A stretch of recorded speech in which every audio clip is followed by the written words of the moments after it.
Advocate Fazlur Rahman, আপনাকে আপনার নানা যেটি বলছেন যে আপনার নানা মন্তব্যের কারণে আপনাকে নানা রকম গালিগালাজ করা হচ্ছে, পার্সোনাল অ্যাটাক করা হচ্ছে এবং আপনাকে রাজনীতিতে অবাঞ্ছিত ঘোষণা করেছে জাতীয় বিপ্লবী পরিষদ নামে একটি সংগঠন।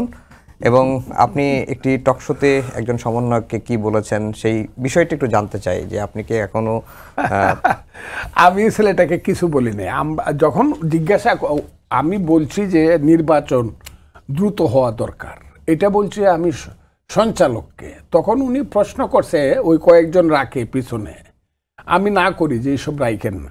একটা ছেলে তখন বলছে উনি যে নির্বাচন চান, উনি কি করছে, এই বিএনপি, আরে বিএনপি তো এই 16 বছর একটা টাকেই সরাইতে পারছে না, এখন নির্বাচনে গিয়ে লুটপাট করতেছে। কথাটা খুব বুঝাচ্ছে।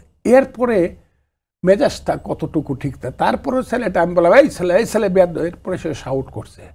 তখন আমি বলছি এই তুই তো রাজাকারের বাচ্চা, এই কথাটা আমি বলছি। এইটাই না যে তার বায়োলজিক্যাল রাজাকারের বাচ্চা।